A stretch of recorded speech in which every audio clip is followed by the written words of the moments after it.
থেকে বললেন, ওরে মাধব রে,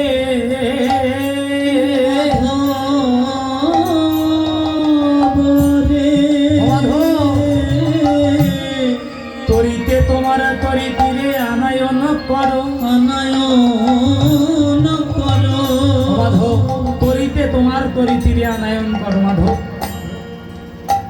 মাধব পাটনি না শোনার ভান করে উপরে চলে যাচ্ছেন, কারণ ফিরে এলে তো জ্বালা। ঋষি বিশ্বামিত্র মুনি বললেন, মাধব আমি তোমাকে অভিশাপ করবো যদি ফিরে না এসো। ওপার থেকে মাধবের স্ত্রী ডাকছেন, স্বামী তুমি এপারে এসো। মাধব চিন্তা করলেন যদি কিছু হয় তা ওরা দিয়ে যায়, তাই উনি তৎক্ষণাৎ মাধব পাটনি কি করলেন, তৎক্ষণাৎ স্ত্রীর কাছে চলে গেলেন, কারণ শাস্ত্রে বলা হলো বিপদে পড়ে গেলে ওই জায়গায় যুক্তি দেওয়া যায়। মাধবের স্ত্রী বললেন, স্বামী বুদ্ধি থাকলে অনেক কিছু হয়, আমাকে নিয়ে চলো, দেখো করিও পাবো তরিও মানবী হবে না। তাই আজ মাধবের স্ত্রীকে নিয়ে মাধব এপারে এলেন। রাম লক্ষণ তরিতে উঠবেন, বিশ্বামিত্র মুনি তরিতে উঠে গেছেন। মাধবের স্ত্রী ডেকে বলল, ওরে বালো তোমরা তরিতে আগেই উঠো না, বালো উঠো না, বলো ও বালো তোমরা তরিতে আগে উঠো না বাবা। কেন? কারণ ওই চরণের ধুলিতে যত গুণ, তাই নদী থেকে জল এনে রাম লক্ষণের চরণ ধৌত করছেন। মাধবের স্ত্রী বলে, ধুলি পাইয়া রাখবো না রে, ধুলি পাইয়া রাখবো না রে, ধুলি পাইয়া রাখবো না রে, ধুলি পাইয়া রাখবো না রে, ধুলিয়ে মুছে পরিষ্কার করে দেবো, ধুলি পায়ে রাখবো না রে, ধুলিয়ে মুছে পরিষ্কার করে দেবো, ধুলি পায়ে রাখবো না রে, ধুলি পায়ে আর রাখবো না রে, ধুলি পায়ে আর রাখবো না রে, ধুলি আর পায়ে রাখবো না।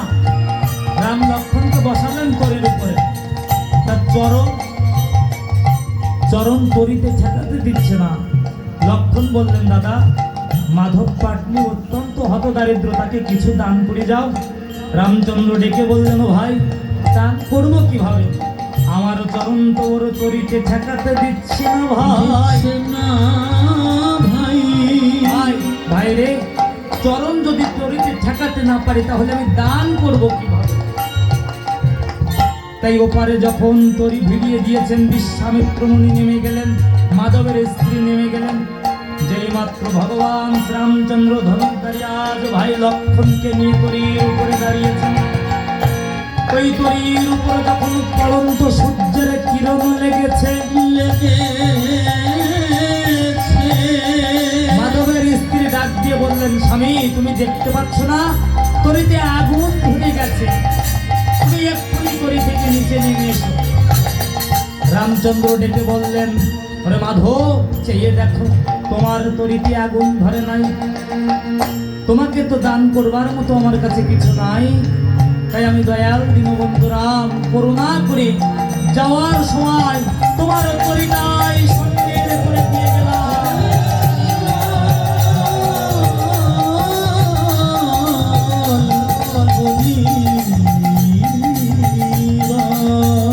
তোমার তরিটা আমি সঙ্গে করে দিয়ে গেলাম।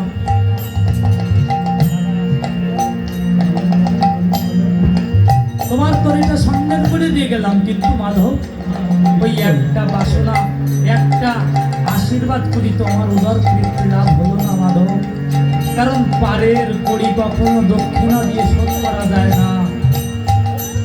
যদি কেউ কখনো উপকার করে, পরবর্তীতে যদি আমি হাজার উপকারও তাকে করি, তা ওই বিপদকালে যেটুকু উপকার করেছিল এই উপকারের ঋণ কখনো শোধ করা যায় না। এই উপকারের ঋণ কখনো শোধ করা যায় না। উপকারের ঋণ তো শোধ করা যায় না। তাই রামচন্দ্র ডেকে বললেন, মাধব তুমি তো আমাকে পার করেছো মাধব, তাই আমি তোমাকে আশীর্বাদ করছি। যেদিন তুমি এই ভব খেলা সাঙ্গ করি নদীর পার থেকে সেপারে যাওয়ার জন্য বৈতরণীর ঘাটে অপেক্ষা করবে, সেদিন আমি দয়াল দীনবন্ধু রাম কথা দিচ্ছি, তুমি পৌঁছাবার আগে তোমার জন্য একটা তরি নিয়ে আমি নিজেই পৌঁছে যাবো।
যজ্ঞ, মিথিলার যজ্ঞের আয়োজন শুরু করা হয়ে গেল। ও মায়েরা, মন কোন দিকে চলে গেল? হ্যাঁ, সমস্যা? মিথিলার যজ্ঞের আয়োজন করা হলো। আকাশে লক্ষ লক্ষ রাক্ষস বিচরণ করছেন। বিশ্বামিত্র অঙ্গুলি হেলন করে দেখিয়ে দিলেন, রাম ওই দেখো গগনে লক্ষ লক্ষ রাক্ষস বিচরণ করছে, গগনে লক্ষ লক্ষ রাক্ষস বিচরণ করছে। রামচন্দ্র একটা বাণ তুলে, একটা বাণ দ্বারা সমস্ত রাক্ষসকে প্রায় হত্যা করলেন। কাহারও বা হস্ত গেল, কাহারও বা চরণ গেল, কেউ বা ভূপাতিত হলো, কেউ বা পালিয়ে গেল, কেউ বা দেহ রাখলো। সবাই বলা বলি করছে এই যজ্ঞ কিন্তু এখনো পর্যন্ত কেউ পূর্ণ করতে পারলো না। তা রামচন্দ্র যখন পূর্ণ করেছে, তাই একবার দেখালে হতো না এই বালক ধনুকে গুণ দিতে পারে কিনা, পারে কি না? একবার দেখালে হতো না এই বালক ধনুকে গুণ দিতে পারে কিনা?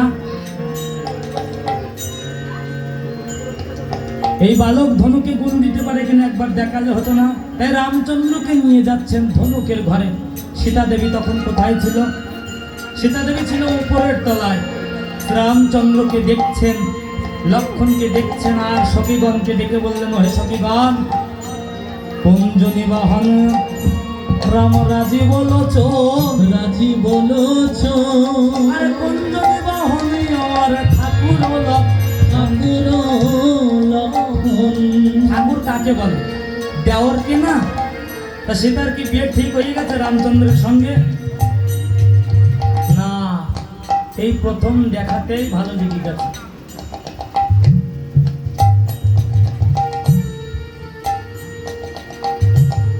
প্রথম দেখাতে ভালো লেগে গেছে। যখন ভালো লেগে গেছে, সীতা দেবী জিজ্ঞাসা করলেন সখীগণকে, সখীগণ কোনজন রাম রাজি বলোচন আর কোনজন ঠাকুর লক্ষণ?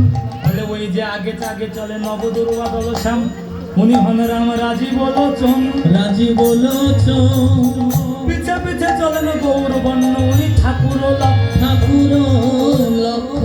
পিছে পিছে যে যাচ্ছে গৌরবর্ণ, উনি ঠাকুর লক্ষণ। তাই উনি কি করলেন? ঠাকুর লক্ষণ রামচন্দ্রকে দর্শন করে ভালো লেগে গেলে মা ধরিত্রীর কাছে সীতা দেবী বললেন, মা মা তুমি আমায় আশীর্বাদ করো মা গো, এই বালক যেন ধনুকে গুণ দিতে পারে, এই আশীষ করো মোরে, বালক যেন ধনুকে গুণ দিতে পারে। এই আশীষ করো রে, বালক যেন ধনুকে গুণ দিতে পারে। মা এই বালক যেন ধনুকে গুণ দিতে পারে, মা আশীর্বাদ করো। তাই রামচন্দ্রকে দেখানো হলো, রাম দেখো তো এই ধনুকে গুণ দিয়ে তুমি ধনুক ভঙ্গ করতে পারো কিনা? রামচন্দ্র বললেন, গুরুদেব আমি পারবো, তবে এটা তো হরের ধনুক, যদি আমি ধনুক ভঙ্গ করি মহাদেব আমার পরে কুপিত হবেন। বলেন না রাম, সে দায়িত্ব আমার, দেখো তো তুমি। তাই রামচন্দ্র একটা হস্ত দিয়ে ধনুর্বাণ হেলায় ধনুর্বাণ তুললেন। যেই মাত্র ধনুকে গুণ চড়ালেন, যেই মাত্র ধনুকে গুণ চড়ালেন, মর মর শব্দে ধনুক ভঙ্গ হইল। ওদিকে পরশুরামের হৃদয়ে বাজিল। পরশুরামের কথা মনে আছে? হ্যাঁ, পরশুরামের হৃদয়ে বেজে গেছে, ধনুক ভঙ্গ হয়ে গেছে মর মর শব্দে। পরশুরামের কিন্তু সীতার কথা মনে পড়ে গেছে। তাই যেই মাত্র রামচন্দ্র ধনুকে গুণ চড়ালেন, মর মর শব্দে ধনুক ভঙ্গ হইল। সবাই বলছে কন্যায়ানো কন্যায়ানো কন্যায়ানো কন্যায়ানো কন্যায়ানো কন্যায়ানো কন্যায়ানো অযোধ্যা হতে নর নারায়ণ এলো। কন্যায়ানো কন্যায়ানো কন্যায়ানো। অযোধ্যা থেকে নারায়ণ এসেছে, কন্যা নিয়ে এসো। তখন বলে ও দাদা এই কন্যানো বলছে কেন? ঋষি বিশ্বামিত্র বললেন ওরা কথা ছিল এই ধনুক যে ভঙ্গ করতে পারবে সীতা নামের কন্যা তাকে দান করা হবে। রাম তুমি বিবাহ করো। রামচন্দ্র বললেন গুরুদেব পিতার অনুমতি ভিন্ন তো আমি বিবাহ করতে পারি না, আর আমার তো প্রতিজ্ঞা আছে। আমরা চার ভ্রাতা একই গৃহে একই সময় জন্মগ্রহণ করেছি, চার ভ্রাতা একই সময় একই গৃহে আমরা বিবাহ করব। জনখুশি চিন্তা করলেন সীতাকে আর কয়েকজনের হাতে দেব।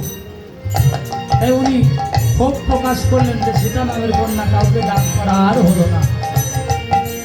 ওনার ব্রাহ্মণ সদানন্দ ব্রাহ্মণ যুক্তি দিলেন মহারাজ আপনার আছে দুই কন্যা,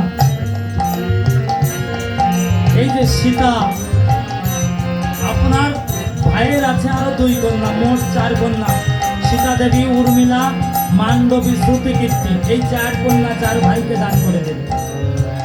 চার কন্যা চার ভাইকে দান করে দিন। তাই রাজা দশরথকে আনয়ন করানো হলো। ধরা বিয়ে হচ্ছে কিন্তু ধরা বিয়ে। অযোধ্যার রাজা দশরথকে নিয়ে আসা হলো। অবশেষে মিথিলায় রামচন্দ্রের বিবাহের আয়োজন করা হলো। আজ ভগবান রামচন্দ্র জামাতা বেশ ধারণ করলেন। উলু দে উলু দে তোরা